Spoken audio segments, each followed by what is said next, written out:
And he goes, yeah, look, that's his grandstand there. I went, imagine having a grandstand named after it. You're going to the pub for an all-timer. You're taking 4 people with you, dead or alive. Who are they and what pub are you going to? Marilyn Monroe. She could tell a tale. He hit me with a headbutt and it felt like my head split. Whoever you follow, it'll be another wondrous journey. Everyone's on the start line now. So let's get this thing on. Shot. How good is that? Bang, what a hit. From another planet. That's out of this world. I still can't believe what I was watching. Oh, how did they score from that? Brad Fittler going up the middle. New South Wales are going in. It's the greatest weapon in the game, speed. What has happened there? Good stuff, Gupper. Some of your finest.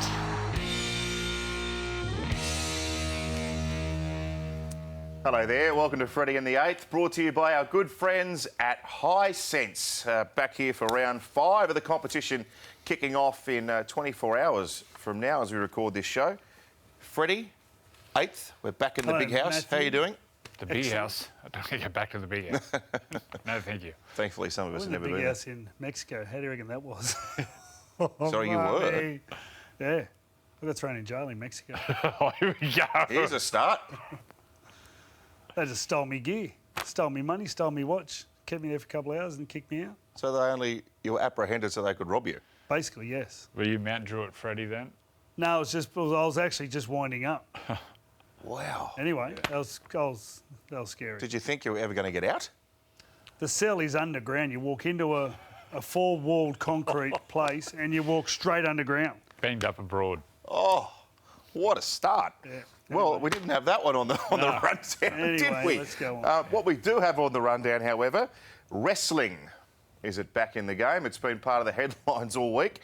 Parramatta, Penrith, flying, and we'll go back and reminisce with Manly and Newcastle clashing. We'll go through some Spud and Chief. Now, look, I'm a bit distracted because outside we can hear the thunder coming through the building here in Sydney. This is terrifying. I reckon that's the building works. That can't be the thunder. Well, they assure me I that's reckon the it's thunder. You reckon? So the rain bombers hit Sydney. It's on 100 mils tomorrow. Well, that's going to have a big effect on games across the weekend. So we'll run through the round and see what the boys think. Boys, the wrestle. Is the wrestle back? And are we going to have a penalty blitz this The weekend? wrestle never went away. Well, let me answer that.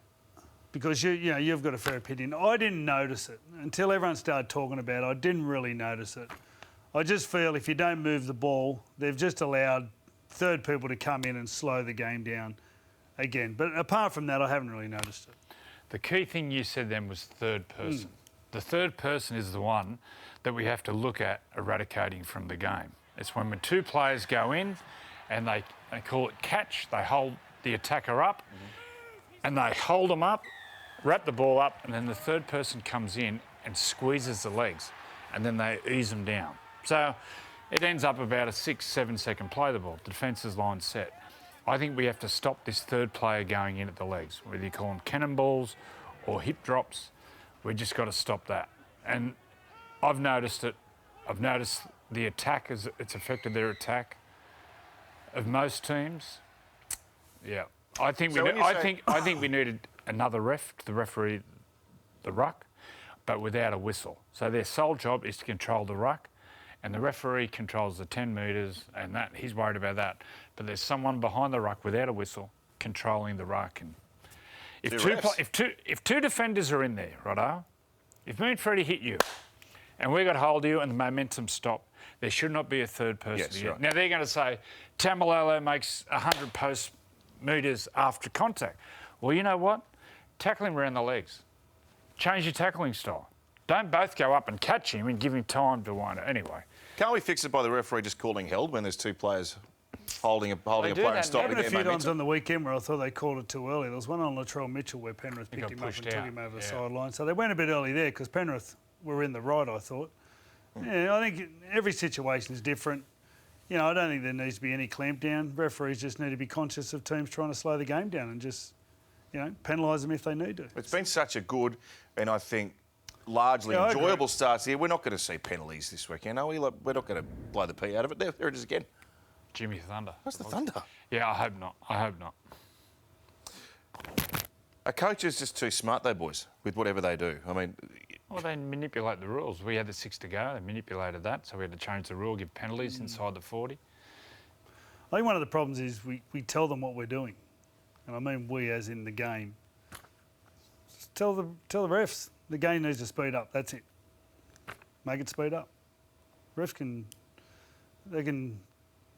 have control of the speed of the game. They can alter it. so there's some stats that show the game hasn't really slowed down that much at all, isn't there? That's what I mean. I didn't see it. I didn't see much at all.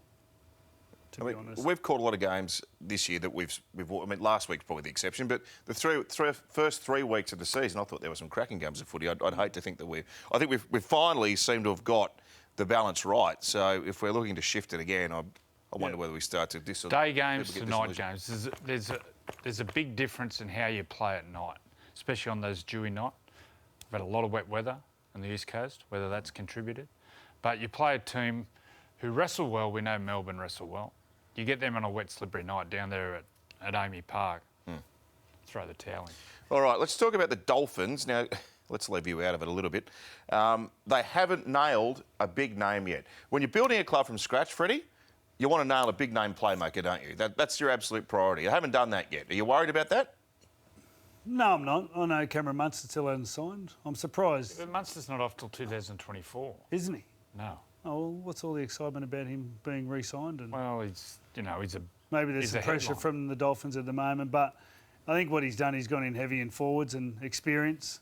If you go back and look at a few of the other I think Melbourne, they particularly came from a couple of clubs, didn't they, with Melbourne?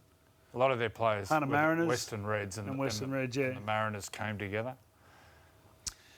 Yeah, well, I think he's gone for experience and then, try to jag someone along the line. Obviously, Carlin Ponga, I was speaking to Carlin last week. But, who's available? Well, Reece Walsh is available at the end of this season, but you wouldn't say he's a playmaker just yet, would you? He's been Well, you know what Reece he's a Walsh playmaking does? fullback, but he's not a Reece Walsh halfback. sets up tries.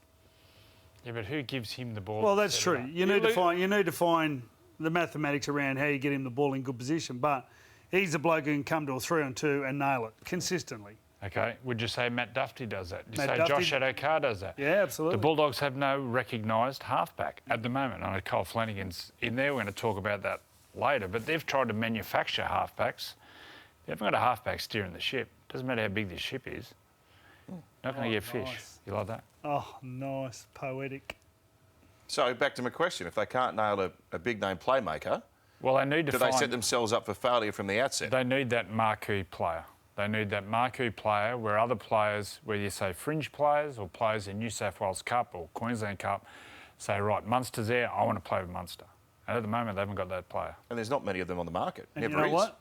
At the end of the day, too, what you need to do is sometimes hold your nerve. Like, the history of your club isn't based on your first season. The history of your club is, over time, building. And so the last thing you want to do is go there overspending on players that don't actually quite hit that spot.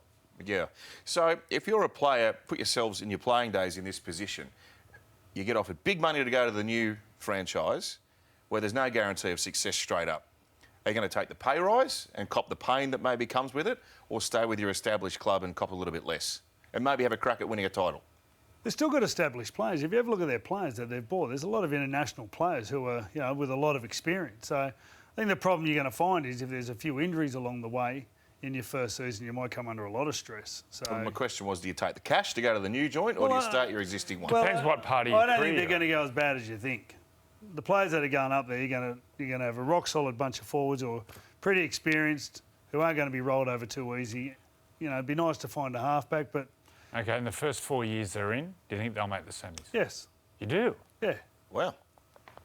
How long's Wayne going to coach them for? You only got to be in the top half of the competition. So it's not as though you need to, you don't have to do anything miraculous. You just got to be in the top half of the competition.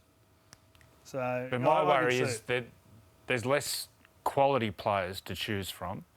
Now we're putting another 30 players in. It's going to thin it out even more. I just don't know if there's enough quality players to sustain it. I'm a bit scared to ask this. Is Caelan going to stay in Newcastle? Don't know. Thanks very much. One player I'm sure the Dolphins would love to have on board next year or any time in the next few years, Ryan Papenhuyzen. How good is it to see him back to his best with 4 sizzling tries on the weekend? 4 tries for Papenhuyzen. Papenhuyzen now out in front of Xavier Coates against the sideline. Papping! Yep, I reckon that's all right. And Grant now goes to the right. Papenhuyzen, he gets a second. Hughes is off and he gives it to Pappy. He'll score a third. Hughes pins the ears back. Here we go. Pappy's there. He's over for a hat-trick. But there is Luther as a bit big. Pappy! He's already got 3. Stop it. You can put another one on the tally. 4 tries for Papenhuyzen. Well, he hasn't been far away from Origin before and he's back to that sort of form, Freddie. It's just great to see him back with confidence after all those head knocks. Well, he had that period of the season at the back end where there was a couple of games where everyone sort of went, whoa, you know, and then all of a sudden he just come alight. Yeah. And his confidence is back and Melbourne are going good. Fantastic to watch. I think every try was off someone different. He follows them all. He just has that speed where the first sign of a break or an opportunity, he can just catch him. It's pretty impressive. Must be great for young kids out there who are small to see Papenhuyzen, who's, you know, look at him compared to other players, he looks like a jockey, to be out there not only competing, but killing it. Yeah. Must give a lot of young kids who are smallish, you know, a real lift watching him play. Oh, absolutely. The durability is there as well. You've got some great options at 14 for New South Wales. Hines, Burton, Papenhuyzen, he's got to be around there somewhere. Absolutely. Yeah. And you can see Who's played that position the last couple of years? Jack White. Jack Whiten was there. We had Peach at the start. Peach. Coruscant. Coruscant played in the last game. So it's, I think it all depends too. Going into the game, maybe someone's carrying a bit of an injury, whether you've got to cover an outside back more or a half or a... But Papenhuyzen, he covers halves and fullback. And A few key positions that New South Wales have stacks of players. Fullbacks one, centres are the other. Locks. Locks is a big one. Well, the centres are all young. You'd even say front row. The centres are all young, so you give them one an opportunity. If you're talking about, you know, Bess, Lomax, Ramian, Crichton, none of them have played. You know, we use, obviously at the moment, we've got Teddy and Latrell, who have got a lot of experience there now. Turbo and Latrell. So the experience we have is mainly fullback. We have solid halves, and then obviously lock forward's really strong as well. Is that a Freudian slip? What? He might be moving Teddy to the centres this year. You might have got a scoop here on play. Freddy the Eighth. Who's the better general kicker? Nathan Cleary or Daly Cherry Evans? Ooh, good question. Nathan for me. Cherry's got better strike. He hits more field goals and more 40-20s than anyone. He's the 40-20 master, Cherry Evans. I know Nathan consistently, week in, week out over the game is better. Well, if you're looking at kicking, Nathan's goal kicking is a lot better, which means more touch. Although on the weekend, this was a masterclass. How about that? It's as good as I used to watch Ricky Stewart when I was young, and used to watch him control a game with his kicking game, and this was equivalent. It was a masterclass. I played Sticky in a grand final where he did that. It just, every time he kicked it, just 1990. finding touch, you know, like Torpedo. 5-10 metres out from your line. And the ball kept going boing because it was the old door. That's It bounced old. forever. Just bounced 20 metres straight at the sideline, wherever he wanted to go. It was like, oh my God. Yeah. All right. Now, you had Matt Gidley in your team for many, many years, and he was the Gidley flick. Was the initiator of the flick pass? No, he wouldn't. But he revolutionised He was it. the centre because teams are coached wingers that if the centre gets the ball and his hand's tucked to come in and shut it down. So Gids used to hold his centre off and he'd feel him coming and just go... Pew! Yeah, so I meant like he was the one that kind of brought it to the vote, He right? brought the flick. Yeah. Because there were players in the old days, like Mal, Mick Cronin, you know, big blokes who would do that, stand, someone would come in. There was normally an offload. It wasn't normally a flick, John was Cartwright used to do a lot of those. Carter used to do a lot of one arm around the flicks. corner. But he Glad you mastered it. mentioned John Cartwright. Yeah. Because did Matt Gidley or John Cartwright ever do one as good as this on the weekend? Bryce Cartwright, Oh, yeah, if you don't mind. bit of Benji about. How about that? Yeah, that's as good as it gets. He's got that in him, doesn't he? So Bryce Carr, right? he's a caught fraud. that in his left hand like that and then transferred it on a wet night, slippery night. I coached him in a city game, and pretty much my whole game plan was Give the ball get to the left side and give it to him on tackle 4, where the wing is back and you got a little bit of an overlap. Just get the ball to him. He was playing back row. And it went well. Yeah, we won. He went through a period he was almost best back row in the game there. For Couldn't a little believe while. they actually haven't been playing him. Because I watched him play at the start of last season, and he was going great. Remember he had the game at, we went and did it at Darwin. Yeah. Killed it up there, come on. There was a couple of games, and all of a sudden he just found himself on the extended bench and he never played. I'd be having him in there all the time. Is Turbo's little knee injury just a blip on the radar for Manly's season, or could it be more serious? 4 weeks. 4 to 6. So he was walking. He got up the next day and he was right to go. And then they said, let's just go and scan it just in case. And the damage was done at the other side of the ligament where it normally done. So there's surgery involved there, which they don't normally operate on well, apparently- MCLs, do they? So there's other damage around that area that needs to be cleaned up. Do you think Manly will make the 8? No. Ooh. I think they're in real doubt. Yeah. Why? Well, Turbo, for one. I think defensively, they're not as strong in previous years, which means teams are marching up the field further and kicking it and stopping. They're back 5. LIA made a big difference, Okay. I reckon. You know, Canberra rely on just overpowering you, and he made a difference. I thought maybe he's their man. But they did a good job on that. And last on the Fast Five, good question. What's next on your sporting bucket list, gentlemen? So you've done some great surfing trips. They're all bucket list items. I'd love to go to Jeffreys Bay in South Africa, where Mick Fanning got attacked by I was that going to say shark. it's a fair few sharks. Pipe Masters, maybe. World Cup soccer final. Oh, I've been to Premier League soccer games in England, Yeah. Yeah, they're good. and they're unbelievable. But World Cup would be last next one I went to was Man City v Man United. We went over for Brian Carney's wedding, and myself, mate of mine, Daggy, Bedsy and Bedsy's missus, we go to watch Man City. So my connection through Nike, I got the seats. Anyway, I'm in like the owner's sort of suite area. So anyway, this bloke comes up and he goes, "This is one of our most famous soccer players." I said, "All right, how you going, mate?" I can't remember his name. And he goes, "Yeah, look, that's his grandstand there." I went, imagine having a grandstand named after you. Bedsy's like, "Mate, Daggy. you're a dude."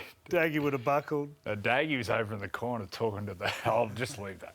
Didn't you go to one where did you see the Queen or something at an event, or was she in the box? No, that was at the day club the next day. No. What about the one where did you start chatting with Ryan Giggs? No, about Ryan rugby league? Giggs was there. Yeah. Myself and Brian Carney. And we're with Simon Moran, the guy that owned Warrington. So he owns half of Manchester. So we're there. Once again, we're in the owner's box. And having a few bevies. Anyway, I was standing there and the injured players come in. Ryan Giggs was there and he looked over and went like that. So I went, no one behind me. I said to Brian Carney, "Mate, Ryan Giggs just waved." He goes, "Oh, he didn't look at you. You're an idiot." Then next thing, Ryan Giggs comes over and goes, "Mate, rugby league, I love it." And then he started telling the story. His dad played for Salford, and he said he was ball boy when Mal Meninga scored that try at Old Trafford. Was that in '86? 90. 1990. That's where We Freddie met was. him. We met him in a club because Bosnich was there as well. Yeah. So I knew Bosnich. We grew up in the same area, and then he come over, same thing. All Loved night, it. loved it. Loved the footy. He said Mal Meninga was his hero Isn't growing that up. awesome? Yeah. Fantastic. Well, a lot of people have the Masters on their bucket list. It'd certainly be on my bucket list. And we've got the Masters on 9 coming up right across this week, the end of this week, and over the weekend. It will be absolutely fabulous to watch. Is Tiger playing? Yes, he is. He is? He's going to play. Is he a chance of winning? Well, he was actually asked that question at the press conference this morning. Jono said, "You've openly stated you'd never play in a tournament where you don't think you can win. Do you think you can win?" He said, "I do."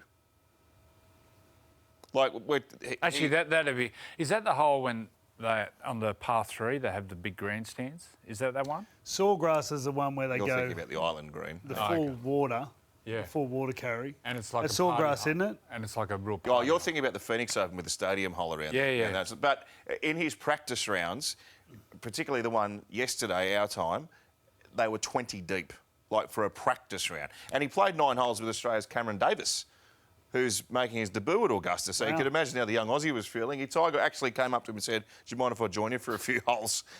Imagine that. That'd be unreal. Imagine if he said, "No, mate, we've already got a 4-ball. You have to wait for the next one." Fantastic. Actually, golf on TV is so good to watch. Well, great coverage because we've got the main coverage, but you can watch on 9 now, Amen Corner, which is the sequence of holes on the way home that tends to make or break a round, or you can choose particular groups or particular players. So, wonderful choice, and it's a great viewing experience. The ball tracker is unbelievable. I really like that.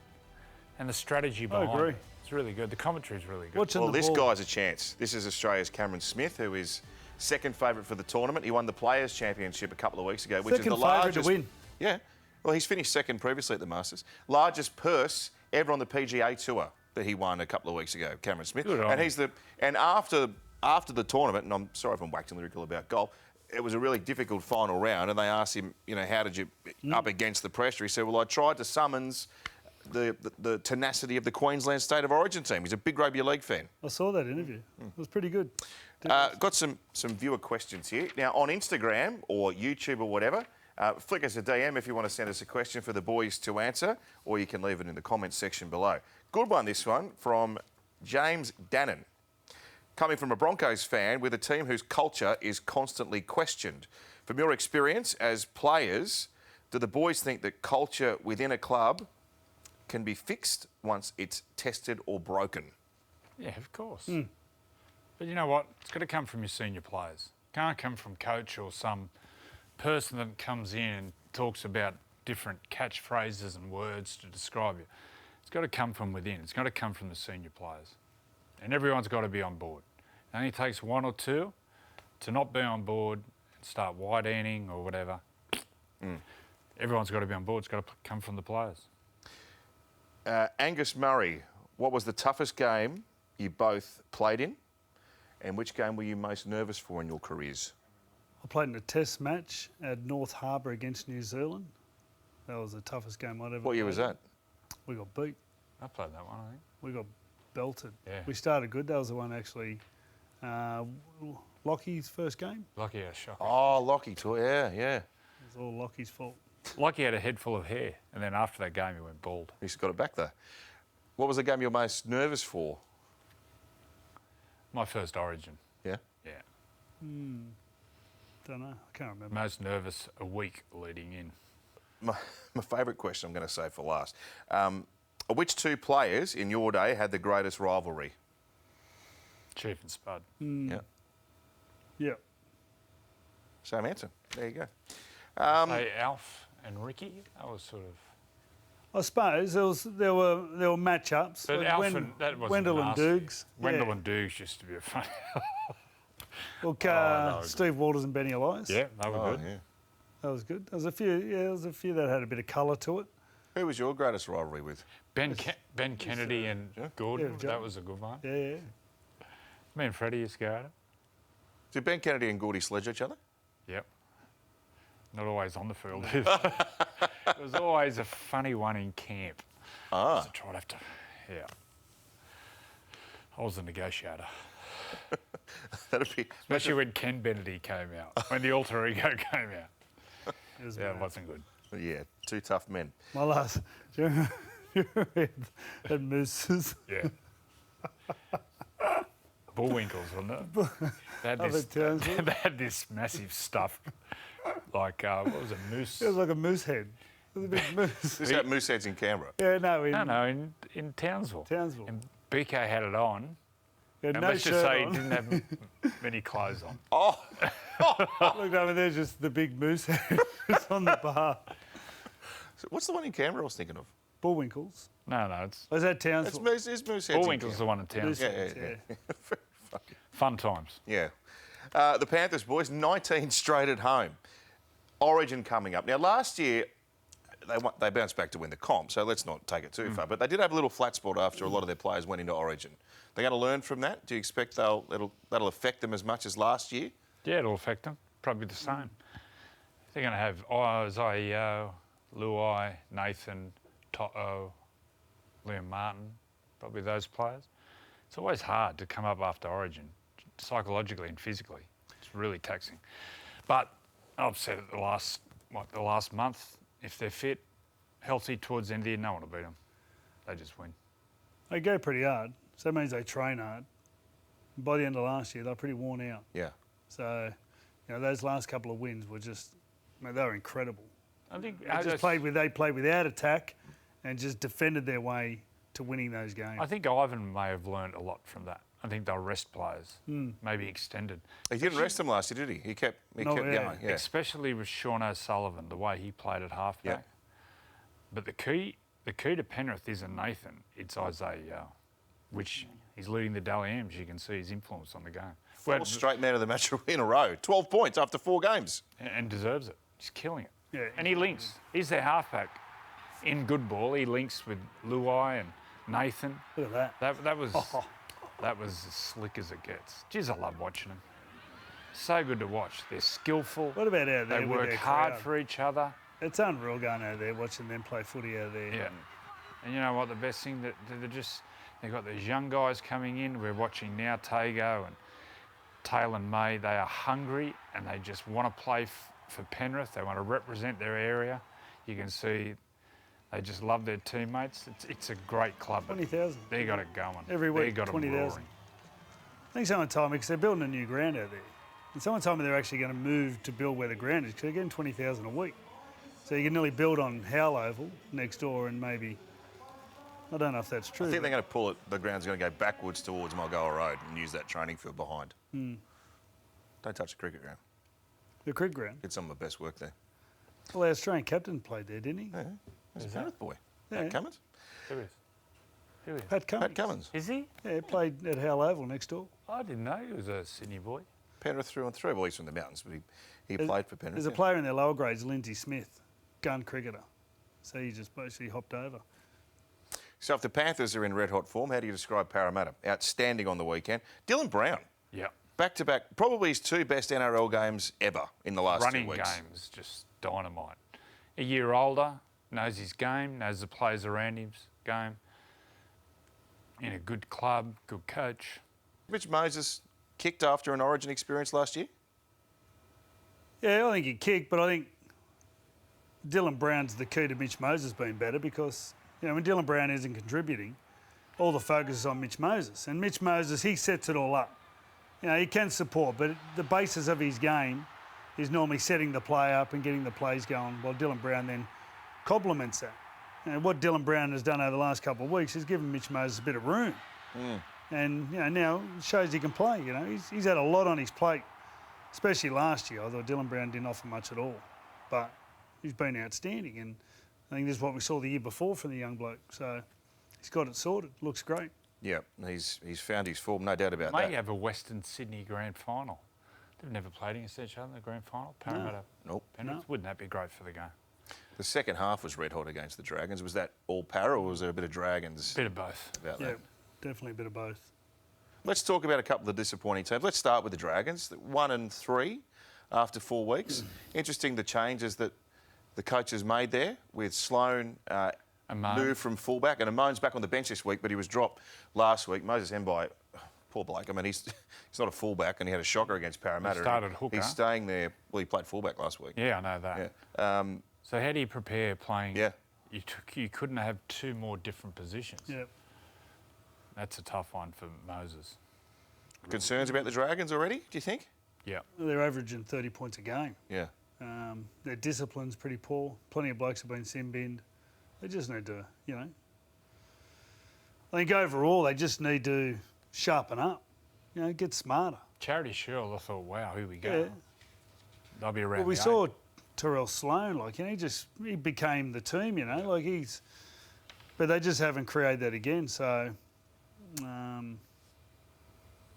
I think it's on the back of their discipline. I find they just, at crucial stages of the game, they just give away penalties. That's They been a get problem. blokes sin-binned, and they, I think then it just goes out of control. That's been an issue for a few years with them. Yeah, absolutely. Definitely last year. And you would have thought bringing that experience in might have the flow-on effect of tightening that up with discipline, but it's sort of gone the other way a little bit. George Burgess back playing? I think he played reserve Great New South Wales Cup last week to get some game time. I want to ask you about the Raiders. Now, they have been battered. Their season could not have started any worse. Jamal Fogarty hasn't played a game. Josh Hodgson gone for the season. They got smashed by COVID. But they since the 2019 Grand Final, they haven't put any consistent football together at all. And it seems to have started that way again in 2022. Is that a fair comment? Well, you take the two most creative players out of any team, they're going to struggle. It's a tough one for the Raiders. They've got a very inexperienced halfback. Schneider's only played a few games. And we talk about combinations are so important. You look at the top teams. Like for Penrith, Isaiah, Nathan and Luai. They all know each other's games. That's why it flows so well. And Dylan Edwards. It's so hard. It's so hard with new combinations and, you know, they're creative players trained all off-season with Fogarty and Josh Hodgson at hooker. And then all of a sudden everything they've been working on disappears. They've got to start again. And then during the year, well, you know this is a coach, during the year, not much coaching gets done during the season because it's all about recovery and treating injuries, short turnarounds. They might only train once or twice on the field. You've got some concerns with their defence. Jared Croker hasn't been in this team all year. He's on the extended bench this week. Right. I know there's been some issues in terms of knees, etc. But would you be looking to bring him back to try and shore up that defence? Well, I don't think Jared Croker's defence was the best part of his game. You know, I think his attack, and he was a pretty calm sort of character out there. In a team, I think they can get flustered. I thought on the weekend, Manly, I thought were pretty strong in defence, and I didn't think Canberra really offered that much after that. So, you'd bring him back for his. They got some young. What's the centre's name? Tomoko and Valamai. Nick Cottrell actually played all right on the weekend, and so for the experience, you know what you want to do. You're a couple of games down now, so it's always good to have people out there that aren't panicking. You talk about combinations. We always talk attack defensively too. Yeah. There's times there that you just can't talk, and then you go off. You know what's happened in the past. Two new centres defending with different halves with back rowers. It's incredibly hard. Well, Ricky will fix it. He'll be cranky at the moment, but he'll lighten up at some stage. Speaking of rivalries, when it's Newcastle and Manly, we go back in the archives and dig out the old big hits between Spud and the Chief, as Joey's already flagged on the show. Let's hope there's some fireworks in Newcastle tomorrow night.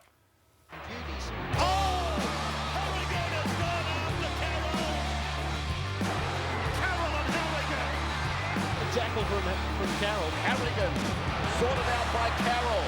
Well, Carroll on Harrigan. Oh, Harrigan has hurt one of the Manly players. It's Carroll. Oh, the old combatants of Carroll, but he can't make his feet. It was predicted. Well, Carroll on Harrigan. Oh, how good. When men were men. How mad were they? Oh. You can throw Tony Butterfield in there. Geez, they used to go hard. Did you notice the Chief, did he get like a glaze over the eyes when Manly were coming up? Yes. Talk about in camp, it was always frosty. I was with Chief at Adam Muir's 50th, and he was telling the story about we're in Papua New Guinea. I think we told the story, haven't we?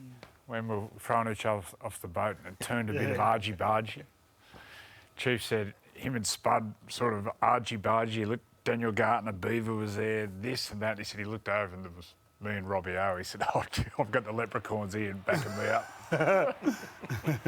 But they used to go that hard at each other. It was frightening. And didn't like each other.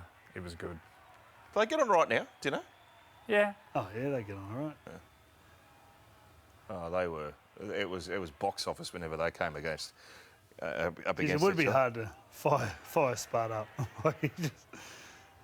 Joey knows a lot about Chief, but Spud was just, if you gave him a job to do, he would just dead set sleep on it for a week. You tell him early in the week and that'd be it. For such a gentleman and a lovely, scented, spiritual guy, Chief, when he got on that field, he was a psycho. It was some of those contacts, the noise, but then the headbutting. That was flat out, yeah. They were flat out. Scrums, the headbutts, just that, oh. And Butsy, Butsy. Butsy loved headbutting. Oh, I used He used to stand at 5'8", you just go, oh. Just watch him. Oh, when he used to pack him with noise. his hooker, they'd pack him first, he'd go, give me your head, put it next to mine. The hooker would go like that, so there was no gap, and he'd just spear. And then the noise, you just go, oh. When you go back and watch like the 70s and 80s, even, I can't imagine what they were like earlier, the scrums. Like, they'd wind up. Oh, yeah. God. How tough would you have How to the be? world has changed. Wish we could do a segment on best headbutts. Mate, I brought Arthur Beetson in to the Roosters when I was coaching, when things were falling apart. And first thing Arthur did was say, let's do some scrummaging. And, like, you know, all the blokes who weren't having a go, they're going, what? And Arthur's, like, grabbing and, like, you know, we'd form a little scrum. And Arthur would go, start headbutting and leaning in with a headbutt. They're going, oh, no way. Well, I had to play hooker some games at rep footy. Mark Horrow hit me with a headbutt. I see him now. He does a lot of good things for Penrith. He's got the Penrith house. Yeah. Where they take young players anyway. He hit me with a headbutt, and it felt like my head split. I want my mummy. Please don't do that again. Oh, we need to do an 18+ version of this. Thank show, God don't they we? stopped headbutting. Like, thank God they took that out. All right. So it's the more 2022 version of Newcastle and Manly at McDonald Jones Stadium. Now I'm assuming the rain's going to be hammering down, so that'll be a bit of a throwback. No turbo, obviously. No Turbo, no Brad Parker, big outs, which puts a lot of pressure on Daly Cherry-Evans because Manly don't attack out of dummy half too much. It's pretty much relied on ball movement with Cherry and Kieran and Turbo. So, but the Knights got a lot of injuries too, so this will just be a good old-fashioned bash-up. So he's been impressive, the young kid, Tolu Kola. Yep. Like, they talk about how fast he is, but he's more than fast.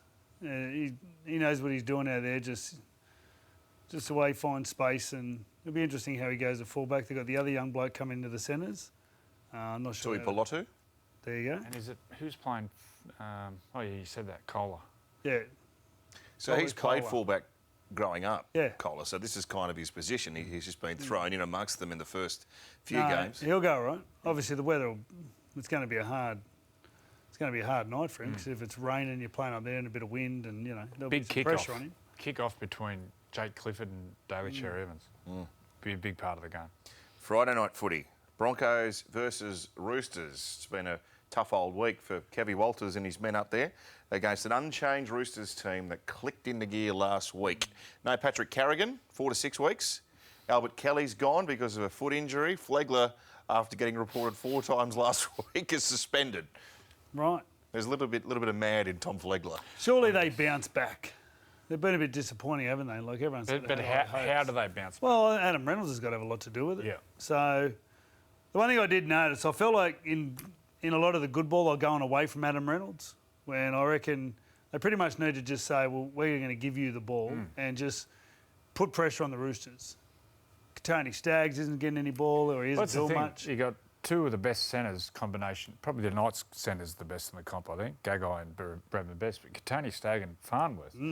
There's got to be a plan to bring them into play. How are you going to give them the ball? When do we give them the ball? Constructing sets and plays to get them one-on-one. At the moment, as I said, I don't see that. Yeah, they were very good, the Roosters. Yeah. They were Honestly. incredible last They week. were good. Victor was good. And it was all Joey just, Manu was... all started off that, and then they had a couple of really nice spreads. All their attention to detail, their passing was excellent.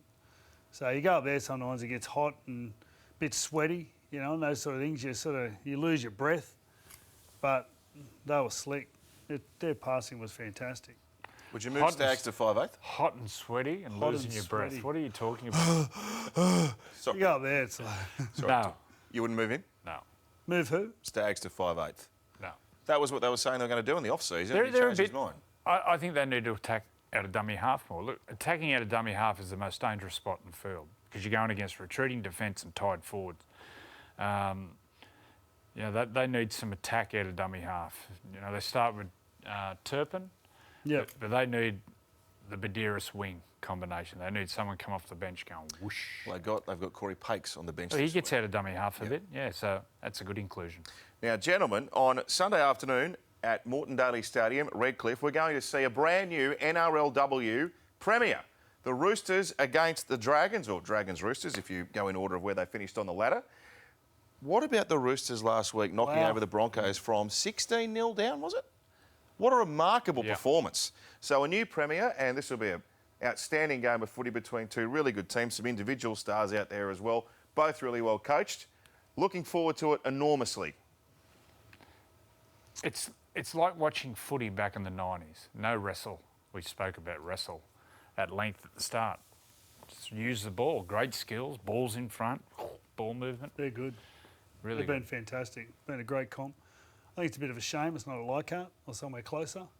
I'm assuming they thought Brisbane were going to be in the final. Yeah. That's a bit of a shame, but I think outside that, I think it's been absolutely outstanding. Outstanding. And the way the Roosters held on at the end, you know, Broncos had a couple of goes at them towards the end of the game, and you're just thinking, oh no, you know, something's going to happen here. But a couple of big tackles. Jess Surge come up with a beauty, made a big tackle on a strip, and they were great. Celebrations were special too. They were over the moon, to say the least, the Roosters girls. Good on them, and enjoy the grand final on Sunday. Watch it here on 9, of course. And Sunday footy, Sharks versus Tigers, the Bermuda Triangle, as Gus likes to call it, Point Bet Stadium, down in the Shire. It'll be a mud heap down there. Look at Toby Rudolph. Toby Rudolph. I was going to say that. Now, Toby Rudolph. Smile. He just looks cheeky. Can we get him for a beer? I'd love to have. He looks like fun, doesn't he? He is. I think we'll fun. keep you away from him, Andrew. I think you can find him at Northies a fair bit. I think he lives in Maroubra, doesn't he? He's a Maroubra boy. Yeah. Born Well, he in lived with Liam Knight. I don't know if they still I live saw together. Liam the other day. Did He's big. Big man. Liam said he's had a hip reconstruction, Really? shoulder in the off season. She's big. Tigers could be 9-5, boys. This is a tough one. I think the Sharks are a top 4 team, without a doubt. They are flying at the moment, and You know what? There were times though last week when the Tigers were strong. They were going good. They just, they just missed those big opportunities. the But West Tigers, you're talking about the same team. the West Tigers, there was times there. Go to Tulangi. There's a game plan there, I think, that can beat teams, and it's around their back rowers. But it's obviously getting them the ball at the right In time. the right times. Yeah. But we watched it. We didn't commentate. We were in the studio watching. The amount of times decoy runners or their plays, and there's guys going in front of the ball handler, they go into the wrong gap. It was hard to see. And then, like, you watch Penrith go through their plays. They're lightning quick. Sometimes the Tigers look like they're doing the plays for the sake of doing their plays. I can see nothing other than a big Sharks win in this one. You let Luke Brooks slip over your house. What? Before. Go on. You're talking about having the paper now. You and Brooksy. What's happening there? I'd like to see the offspring of me. If you're just a long torso, little legs, 2 sausage dogs. That's disgusting. Oh, come on. All right, the Sunday footy show. You'll Joke. see. I know it is. Hey, Brooksy. You couldn't afford to have Luke Brooks' kids, given what he's getting paid next year, from what I hear. Sunday footy show. You gentlemen will be back in action. We can see your tips too from Thursday morning. Now, before we go, best viewer question we have ever had here on Freddy and the Eighth from Jack Mensforth. This is really, the answer to this has me concerned. You're going to the pub for an all-timer. You're taking 4 people with you, dead or alive. Who are they, and what pub are you going to? You going first? I go to the Burwood Inn in Newcastle. Mate, it's the best place. Bermuda Triangle, that's when time does stand still. But nothing gets out. You can have fun, all good fun. I'd love to have John Belushi. John Belushi, the actor from the Blues Brothers, known Hellraiser. Good book. Anyone wants to read a book? Wired on John Belushi. Yeah. Are we doing one, Hang on, one no, each? you got 4, mate. Yeah, no, but he's going to go right, one okay, for right. one. My first, I'm going to Reactor 1 at Penrith. Oh, in the back corner. yes. I'm going to take, my first is Hugh Hefner. I think he could tell a story. Yes. My number 2 is the whole band, Motley Crue. Sort of cheating. I'm going to go Michael Hutchins. Oh, you're good. Oh, yes. He'd love dancing at Reactor 1. Could you imagine him at Reactor 1? That'd be awesome. Yeah, you reckon he went with the birds? How do you reckon? Nothing going for him at all. Good-looking rooster. Bob Hawke. Good, like that. Yeah. Just get some good old-fashioned larrikin Aussie telltales. Yeah.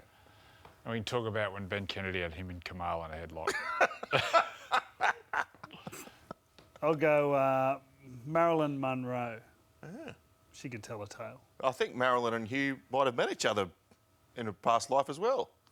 Really? Go. Well, I think she had something to do with the Playboy movement, didn't she? The 60s and 70s would have been awesome, wouldn't it? Oh, yes. My last one is Margot Robbie. Now, I've got a friend who's in the acting business, and he said years ago this is before she was like a superstar. He went and spoke to her about doing a show or movie or writing. Anyway, he said, "Oh, we'll meet at a cafe." She says, "No, we'll meet at a pub." Gets to the pub. He's like, she come back, 2 schooners, hopefully not 4X, and a bag of salt and vinegar chips. Just went like that. Sat there and had a beer. I'm like, Margot, you can come to the Burwood with John Belushi, Bob Hawke, Motley Crue and myself. It's just... To round my group up, I'd like to see Tommy Raudonikis at Reactor 1. So I'll have Tommy, Marilyn Monroe, Michael Hutchins and Hugh Hefner. How do you think Marilyn reacted to Tommy? So let's just say that's Friday, Saturday, Sunday. Where we meet, we're all meet up on a Monday. Just meet up on a Monday. There used to be a great place around here. The Greenwood, was it?